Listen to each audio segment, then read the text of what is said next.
Children, do you know the Simbi Nyaima Dam? But do you know the story behind the dam?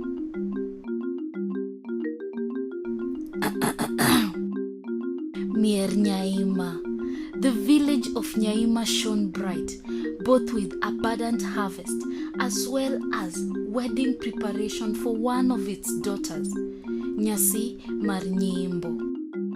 It was the last night to the material day. The villagers celebrated another of their daughters raised well. Just as everyone was getting merry, from the pot to the plate, a strange woman walked in. She explained, "I am passing through Nyaima, heading to visit my relative in a neighboring village.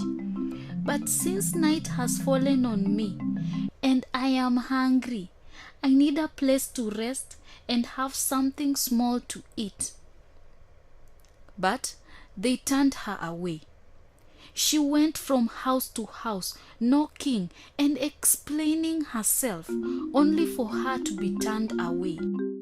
At this point, she was getting exhausted and hungrier when she noticed a small hut, chung, hidden in the last corner of Nyaima. She decided to approach them. Maybe they could help.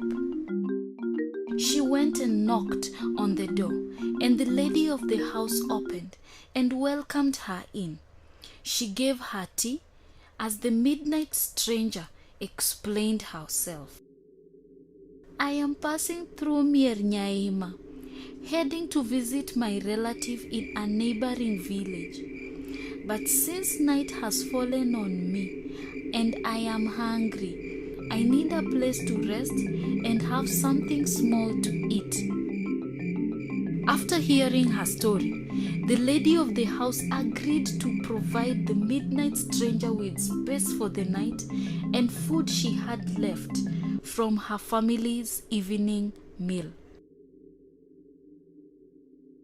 The midnight stranger thanked the lady of the house, had her meal, and went to sleep where she had been prepared for.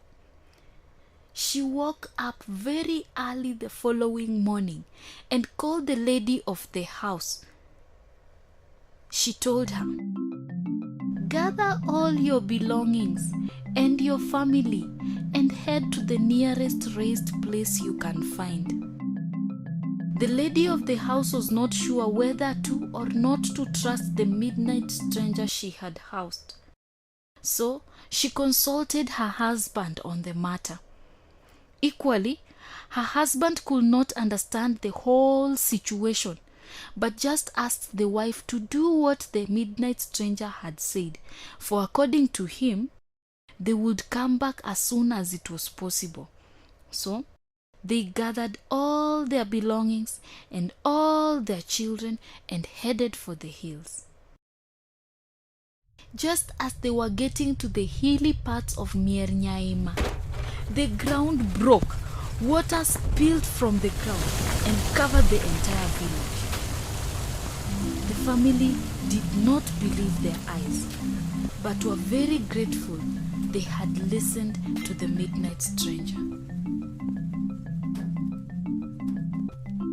So, children, what does that teach us?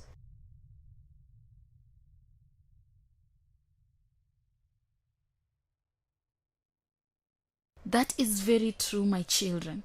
Let us meet tomorrow for another story.